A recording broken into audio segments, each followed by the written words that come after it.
शांति शांति शांति है। शंकर सा परिवार की जय, राम दरबार की जय, पृथ्वी माता की जय, गंगे मैया की जय, यमुना मैया की जय, समस्त जीवो रक्षायिनी नारायणी नमस्तुभ्यां नमस्तस्यै नमो नमः।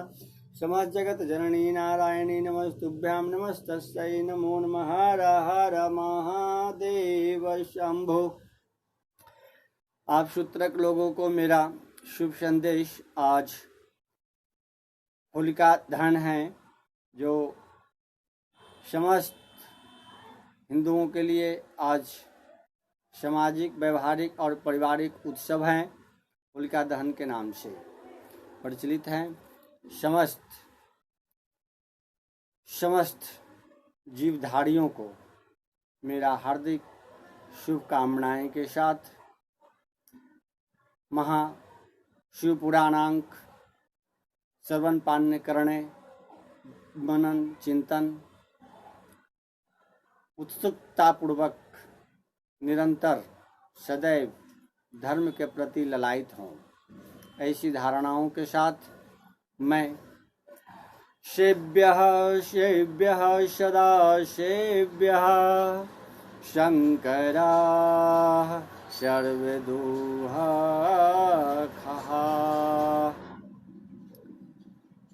इस प्रकार श्री शिव महापुराण के अंतर्गत द्वितीय रुद्र संहिता के प्रथम खंड में सृष्टि उपाख्यान में शिव पूजा विधि वर्णन नामक 11वां अध्याय पूर्ण हुआ। श्री शिव महापुराणांक रुद्र संहिता सृष्टि खंड 12वां अध्याय आप चिंतन मनन करने, श्रवण पाने इच्छुक बने। भगवान शिव की श्रेष्ठता तथा उनके पूजन की अनिवार्य आवश्यकता प्रतिपादन के लिए नारद जी बोले, हे ब्रह्म, हे प्रजापते, हे तात्य, आप धन्य हैं क्योंकि आपकी बुद्धि भगवान शिव में लगी हुई है। हे विधेय, आप पुनः इसी विषय का सम्यक प्रकार से विस्तार पूर्वक मुझसे वर्णन कीजिए। तो ब्रह्मा जी बोले, हे तात, एक समय की बात है, कमल से उत्पन्न होने वाले मैंने चारों ओर से ऋषियों और देवताओं को बुलाकर प्रेम पूर्वक सुंदर और मधुर वाणी में कहा, यदि आप सब नित्य सुख प्राप्त करने की इच्छा रखते हैं और नित्य अपने मनोरथों को सिद्ध करना चाहते हैं तो मेरे साथ क्षीर सागर के तट पर आएं। इस वचन को सुनकर वे सब मेरे साथ वहां पर गए जहां सर्व कल्याणकारी भगवान विष्णु निवास करते हैं। हे मुने, वहां पर जाकर सभी देवता भगवान जगन्नाथ देवे देवेश्वर जगन्नाथ विष्णु को हाथ जोड़कर प्रणाम करके खड़े हो गए। ब्रह्मा आदि उन उपस्थिति देवताओं को देखकर मन में शिव के चरण कमल का स्मरण करते हुए विष्णु जी कहने लगे। विष्णु जी बोले, हे ब्रह्मादि देवों और ऋषियों, आप लोग यहाँ किस लिए आए हुए हैं? प्रेम पूर्वक सब कुछ कहें। इस समय कौन सा कार्य आन पड़ा?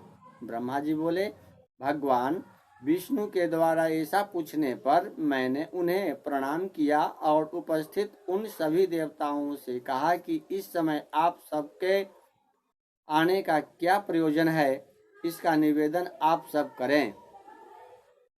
देवता बोले, हे विष्णु, इसकी सेवा है जो सभी दुखों को दूर करने वाली है, जिसको कि हमें नित्य करना चाहिए। देवताओं का वचन सुनकर भक्त वत्सल भगवान विष्णु देवताओं सहित मेरी प्रसन्नता के लिए कृपा पूर्वक यह वाक्य कहने लगे। श्री भगवान बोले, हे ब्राह्मण, देवों के साथ आपने पहले भी इस विषय में सुना है, किंतु आज पुनः आपको और देवताओं को बता रहा हूँ।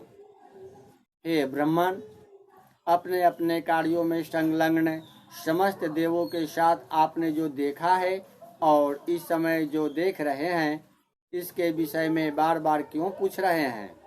सब दुखों को दूर करने वाले शंकर जी ही सदा सेवा करनी चाहिए। यह बात स्वयं ही उन्होंने विशेषकर मुझसे और ब्रह्मा से भी कही थी। इस अद्भुत दृष्टांत को आप सब लोगों ने भी देखा है। अतः सुख चाहने वाले लोगों को कभी भी उनका पूजन नहीं छोड़ना चाहिए।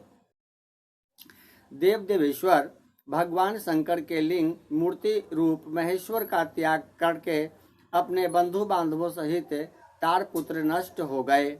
शिव की आराधना का परित्याग करने के कारण वे सब मेरे द्वारा माया से मोहित कर दिए गए, और जब वे शिव जी भक्ति से वंचित हो गए तब वे सब नष्ट और ध्वस्त हो गए। अतः वे देव शतक में लिंग मूर्ति धारण करने वाले भगवान विष्णु की विशेष श्रद्धा के साथ सदैव पूजा और सेवा करनी चाहिए।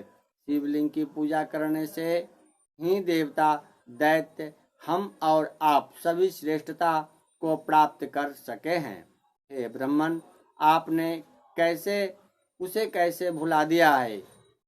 इसीलिए जिस किसी भी तरह से भगवान शिव के लिंग का पूजन नित्य करना ही चाहिए। हे ब्राह्मण, सभी मनोकामनाओं की पूर्ति के लिए देवताओं को भगवान शिव की पूजा करनी चाहिए। वहीं मनुष्य के जीवन की बहुत बड़ी हानि है, वहीं उसके चरित्र का बहुत बड़ा छिद्र है, वही उसकी अंधता और वही महामूर्खता है। जिस मुहूर्त अथवा क्षण में मनुष्य शिव का पूजन नहीं करता है, जो शिव भक्ति प्रायण है, जो शिव में अनुरक्त चित्त वाले हैं और जो शिव का स्मरण करते हैं, वे दुख के पात्र नहीं होते।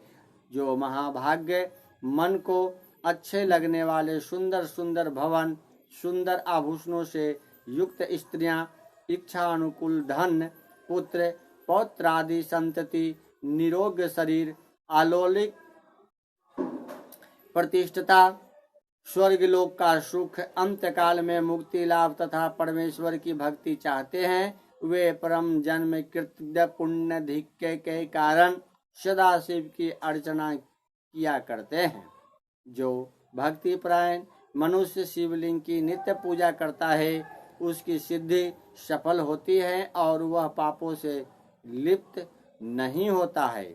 ब्रह्मा जी बोले, श्री भगवान विष्णु ने जब देवताओं से ऐसा कहा, तब उन्होंने साक्षात हरि को प्रणाम करके मनुष्यों की समस्त कामनाओं की प्राप्ति के लिए उनसे शिवलिंग देने की प्रार्थना की। उसको देखकर सुनकर भगवान विष्णु ने विश्वकर्मा से कहा कि हे मुनिश्रेष्ठ, मैं तो जीवों का उद्धार करने में तत्पर हूँ। हे विश्वकर्मन, मेरी आज्ञा से आप भगवान शिव के कल्याणकारी लिंगों का निर्माण करके उन्हें सभी देवताओं को प्रदान कीजिए। ब्रह्मा जी बोले, तब विश्वकर्मा ने अधिकार के अनुसार शिवलिंग का निर्माण करके मेरी और विष्णु की आज्ञा से उन सभी शिवलिंगों को उन देवताओं को प्रदान किया। हे मुनिश्रेष्ठ, वही मैं आज आपसे कह रहा हूँ। बोलिए शिव शंकर भगवान की जय, अयोध्या धाम की जय, वृंदावन बिहारी लाल की जय, गंगा सागर की जय। हर हर महादेव शंभो।